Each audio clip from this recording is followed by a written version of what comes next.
Afternoon, everybody. Just the changes, maybe.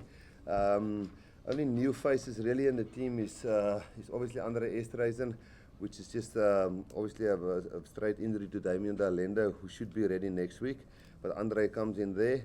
And then the other forced injury is Sigambuze Noche for Warren, who have a groin injury. Also about, maybe ready for next week. Warren might be ready.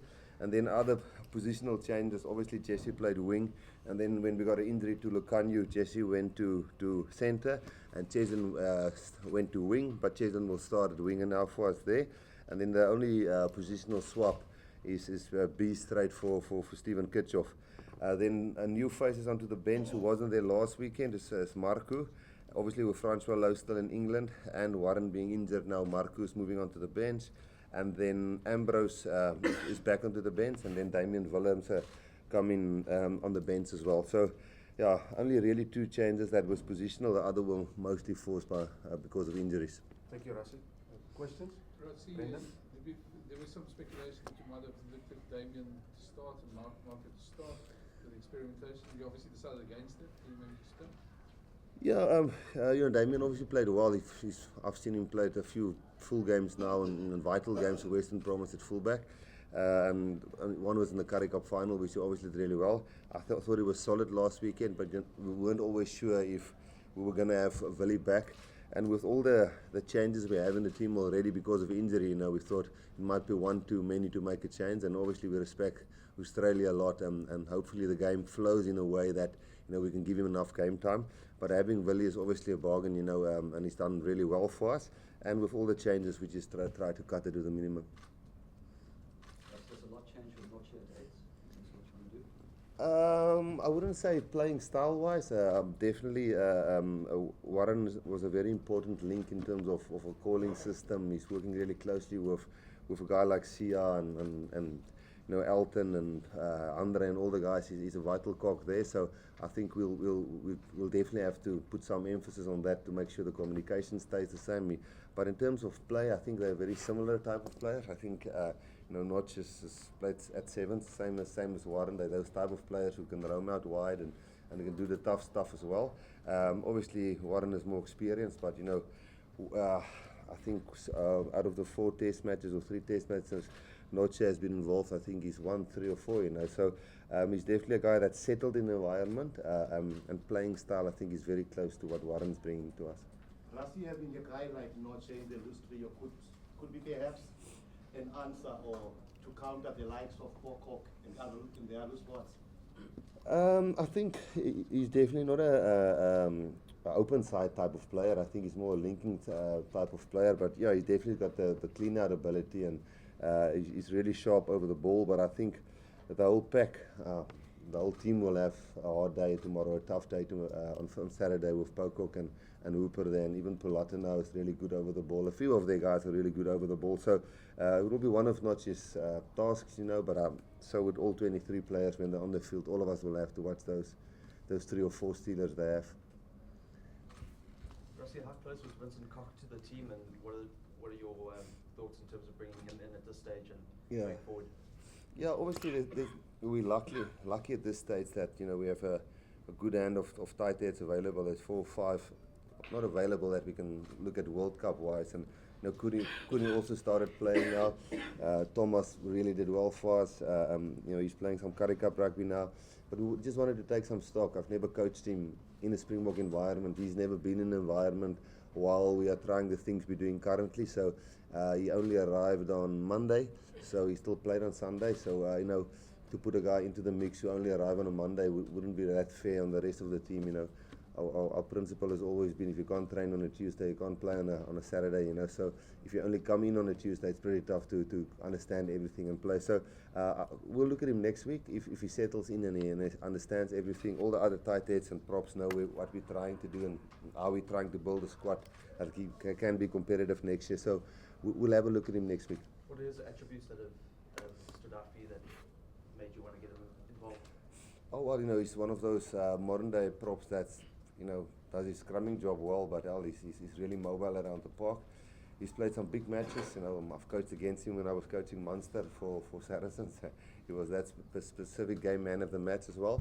And I think apart from being a solid scrummager, he's just really mobile for a tight head, and very much in the likes of a Thomas de Toey, obviously just with more experience on the tight head side. So, and again, guys who comes from Europe bring a different style of play to the game. They bring experience, they bring scrumming knowledge. Like Skalk Brits is currently helping us out with a lot of stuff, he almost as a coach, and I think a guy like Thomas and Wilco and all the guys can just feed off guys, even though they've played more caps than Vincent.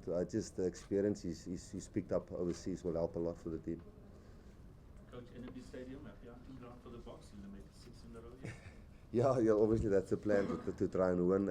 I must say the whole week has been great. It's been a busy week, but a very, I'm almost say a positive busy week. Normally when a week is so full of activity, sometimes it can be a bit negative in terms of preparation, but the vibe in the city is great, or in the area and in the region is great, and it's such nice things we've been involved with this week. It's nothing that distracted us from the preparation, and as you say, we've had a good run, in Port Elizabeth, so hopefully we can do the same. But we're playing a team that they gave us shots last time when we played them, and they would be really confident that they can beat us. So our focus is, we have to get the result. Port Elizabeth won't get it for us. Ja, obviously is Port Elizabeth is goed vir ons geweest, goeie hunting ground in die paas geweest, maar ons speel teen 'n span wat al ons laas keer gewen het teen ons gespeel het. Ons het baie aktiwiteite hierdie week gehad. Gewoonlik vat dit ou se aandag bietjie af, maar ek moet regtig sê die manier wat die mense dit gereël het was baie positief, en dit was amper bietjie meer gefokus. Dit is als baie positief geweest, so. Maar ons speel teen 'n span wat ons verloor het die laaste keer, en hulle gaan ons probeer wen, en ons is baie gefokus om te probeer wen Saterdag. Rassie, Mark Check is under a lot of pressure. Probably you know exactly how it feels. You were there a couple of weeks ago. Yeah. He's going to be desperate, and obviously his job's also on the line at the moment, seems from the reports we see. Yeah, I can I can't talk for Michael. I just know that's the way the game goes. I remember his first year of coaching, he was coach of the year, and then the next year you lose a few games, and then the pressure is on. I just look at the way people are talking now about the All Blacks and seeing all mistakes and holes in their systems which we don't see. We just felt we were lucky beating them there. So I know Michael is a competitive guy. I know him for a while now. The players enjoy him. He's had some good results in the past, and they beat us the last time. So a week in rugby is really short, and things can turn around really easy. And as I say, we have to beat them still in this rugby championships. We haven't, so we wouldn't focus on what's going on in their camp, and he's sharp enough to handle the pressure and get his team firing. Hoping Argentina can do you a favour? I think it's maybe a long shot.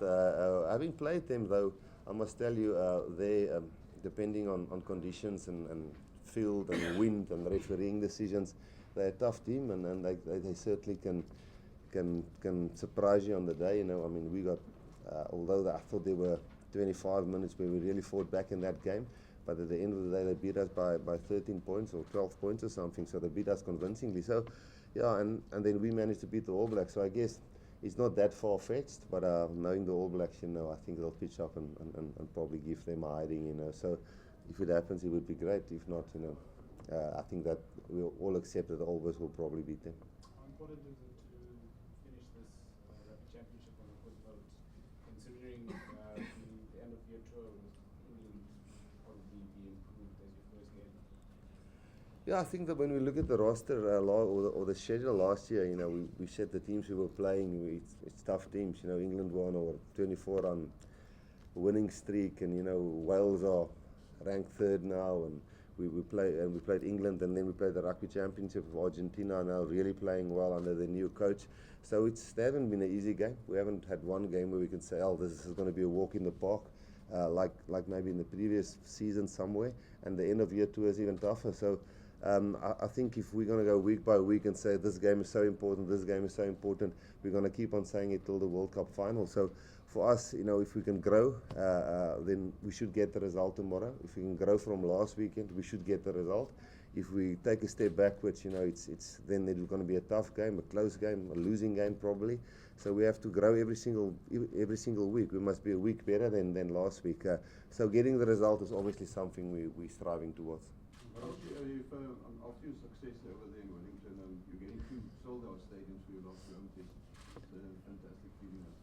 Yeah, it's great, and we always say in our team meetings and stuff, sometimes when the media and the press and the fans gets negative, we have to see it as a hell of a positive.